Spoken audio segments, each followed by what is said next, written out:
It's not going well for Celtic right now. You mentioned Martin O'Neill there, Mick. What kind of mood was he in after the game?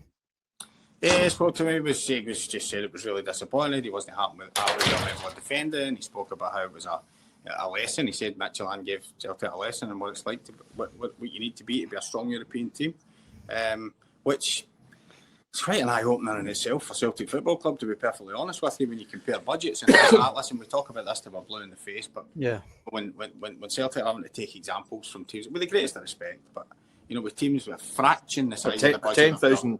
I mean, yeah. No, I completely agree. Night and day. And we speak of all these different clubs in different countries, and it just once again shines a light on whatever is going wrong in the Scottish game in general. It's an eye-opener when you come to stadiums like this and see the champion team from your country being wiped away so easily. I know you're saying Scottish football, Swanee, but listen, Rangers got to the European final 3 or 4 years ago. Yeah. The last time Celtic won a knockout tie in Europe beyond Christmas was under Martin O'Neill first time round. Crazy. And listen, the Celtic board can say we're doing it right, we're sure we're successful, we're doing things the proper way. That is the evidence that something's not working properly. Celtic in Europe have been an embarrassment for too long. This campaign, I think last year they made strides in terms of league. It looked as though they were progressing. This year is 2 steps backwards, it's 5 steps backwards, because now they've got Feyenoord, Roma and Bologna up next. And then Utrecht need to at least 2 wins, and probably a draw to very chance. You see it happening? No, you're right. So it's a wider. It's a poor performance and a poor situation right now on a wider context of 20 years of pretty much failure in Europe.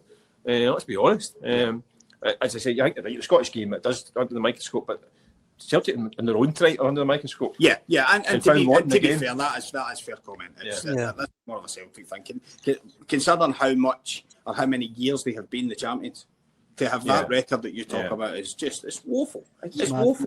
And incredibly, this time last year, Celtic are playing Leipzig off the park. A year ago this week, isn't it? I mean, how does it go from that? Well, listen, we've been through it all. I think we know why, but my word, what a transformation. Yeah. Well, as if fans didn't need the point underlined even more, but the Celtic team needs a lot of work in January, but who's going to be doing it? I mean, I don't even know if you can do it in January. We know how notoriously difficult it is to do business then. Yeah, I know. And the manager thing needs to be sorted out. I mean, Martin's talking tonight about educating the team and being the teacher and trying to teach them things and all of that. But, I mean, how long is he going to have to do that? I mean, this needs to be sorted one way or another. January is one of the major reasons for that. And, a football club should be running, the recruitment department should be getting things organised for January regardless who the coach is going to be. But the coach has got to have a say in it. Yeah. Celtic need to decide quickly and decide now what's happening here. Is it going to be Martin and Sean Maloney for the rest of the season? Or are they going to go and get a new manager? But we talked about this on Hotline Live last night. It's a kick can down the road. And then something like tonight happens and everybody goes, oh, that's not the way forward. Well, what happens? Do they win 4-0 on Sunday and then everything's okay again? Yeah. They just need to get it sorted one way or the other. Yeah. The January window, they usually excuse it, a tough window. Celtic, at very best, will have qualifiers, Champions League or Europa League qualifiers next July, August.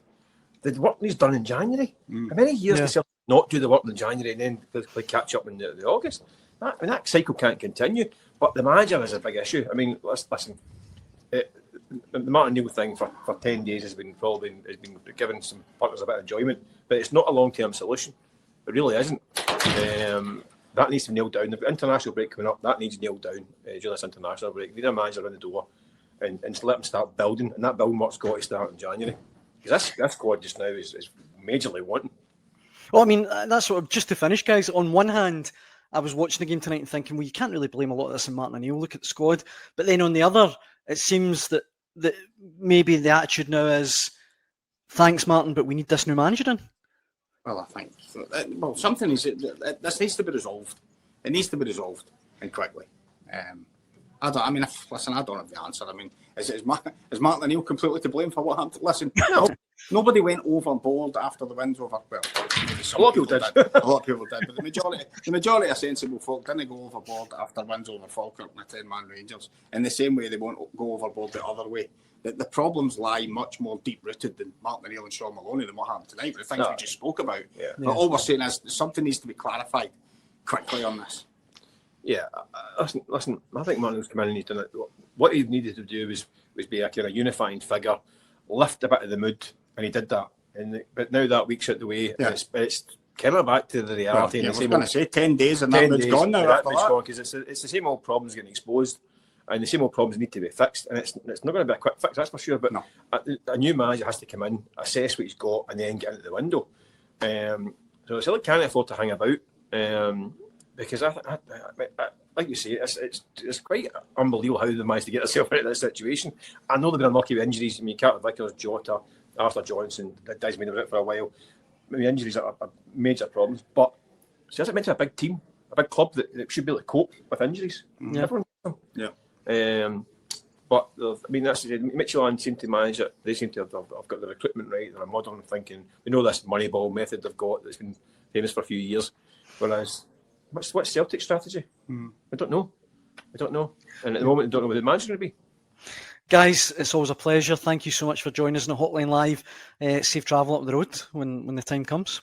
Okay, thank you, Dan. Yeah, way early in the morning. See you soon. Cheers, guys. Nice and a cheery visit to the guys there. And as you can imagine, Keith, some of the comments aren't much better. Let me throw a few of these at you if that's okay. John says, love Martin O'Neill, but every time he does a press conference, he's cracking jokes. The honeymoon period is over. Time to get a manager in during the international break. Stephen says, a new manager needs appointed ASAP. Either give Martin O'Neill 18 months or find someone more permanent. January window is massive, especially with a World Cup in the summer. An interim just won't cut it. Pegleg Lonergan says, a fish rots from the head down. Desmond and his board are to blame for the recruitment that is nowhere near good enough.